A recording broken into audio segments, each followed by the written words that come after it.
Hi YouTube, this is Random379 and this is my first video. So I'm going to be doing campaign chronicles for Europa Barbarorum, or EB for short. And this is a really good game. So it's a mod for Rome Total War, and I'm going to be playing on version 1.2 of EB, and this is modded for Rome Total War version 1.5. This isn't actually the beginning of my campaign, this is just an introduction video. This is just to show you some things that EB has to offer, and just to give you some tips about starting a game. Yeah, so you can see the map here, it shows you where all the factions are located. You can see there's a lot more factions here than in vanilla. In vanilla, to get more factions you had to change some files, the descript strat file. Yeah, so you can see that's where the Romans are, and yeah, so now I'm going to start the game. It's going to take quite a while to load, so I'm just going to skip ahead to the actual map.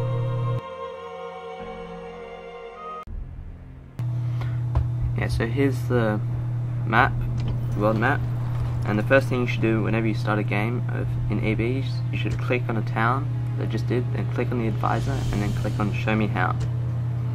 And this activates the background script for EB, and it just makes things run correctly on EB. Yeah, so you should always do that every time you load the game or start a new campaign. So you can see there's a lot more provinces and a lot more cities. And just to show you this, I'm going to put this cheat on. I don't normally use cheats, this is just to show you on the intro video. Yeah, so you can see there's new provinces everywhere and new factions. See, there's the Edui and the Arveni, excuse my pronunciation. And they're basically the replacement of the Gauls. And you can see outside Carthage, or Hardas, there's another city called Artiqua, and yeah, there's Chakis on a new island to the east of Greece, and Milettine, which is near Pergamon, and there's new factions, as I said before, such as Epirus, and this is to the west of Pella, and has a foothold in Italy as well. Yeah, so you can see the Romans, they aren't divided up into families, just one faction, which is what historically accurate. And here you can see this is my victory requirements.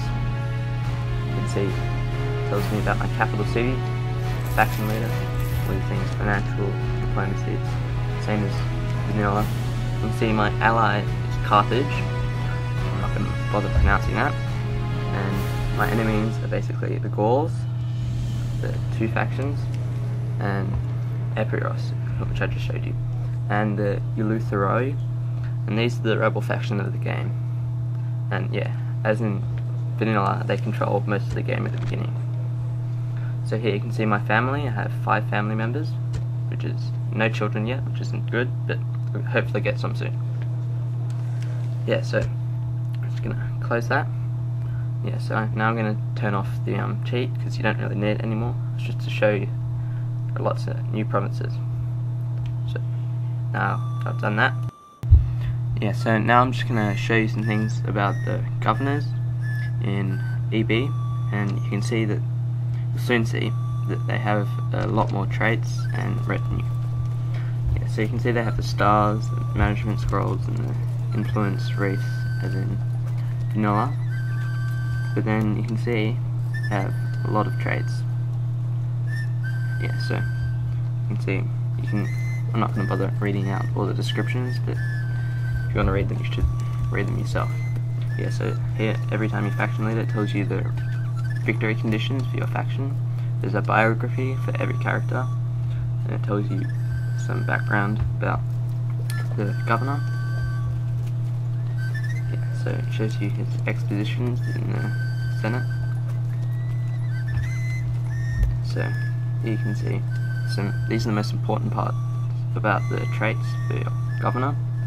This shows you what he's going to advance in, and these different things tell you if he's going to advance in command type traits and retinue, or management and influence, or a combination of which. So these are important, so you want to try and get the best of those for each of your governors. And you can see he has a retinue, as all family members do, or most of them do, and we'll just get more as he goes on. Yeah, so that's it for governors. Yeah, so now I'm going to tell you a bit about the armies in EB, and the first thing you'll notice, which I'm about to show you, is that I have a really high cost and really high upkeep. Yeah, so you can see this Equites Romani, which are the good cavalry for Romans, the standard cavalry. They cost 3,042, and their upkeep is 761, and I only have 5,000 denarii, or manai, right now, which is what they call money, in EB. Yeah, so you shouldn't really disband units at the beginning of the game, which you don't think you'll need, and you don't think they'll be that helpful. Like this fleet here, upkeep is 1,000, which is way too much, so I'm just going to go and disband it. I'm not really going to have any use for it yet, so it's gone.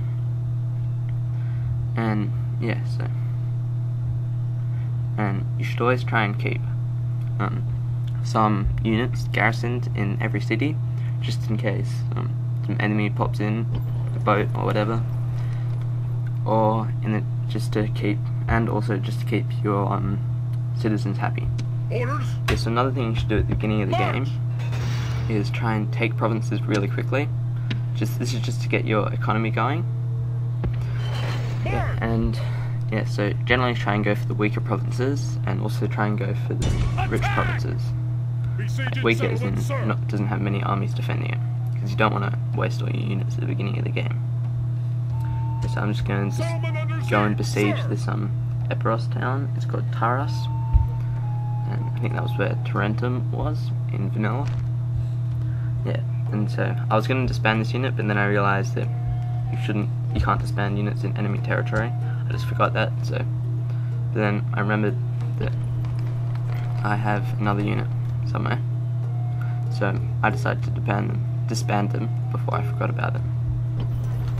Yeah, so you see I'm going to disband this unit here. Yep, they're gone. So you can already see my monies for each town is going up drastically, so I'm going to be getting much higher income. Yeah, so then I'm going to go and send this army off.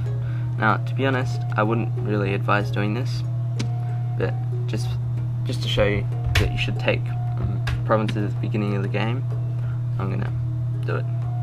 Yeah, and you'll soon see why you shouldn't do it. So I'm going to attack Bononia, I think it is. And look, you can see here, I'm just going to get one siege engine, which is not that good.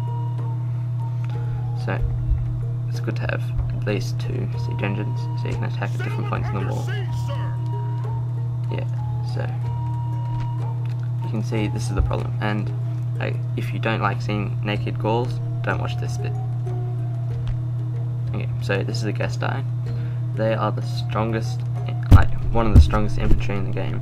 You can see they have massive melee attack, massive missile attack, massive charge bonus, defense is really high, and they have 2 hit points.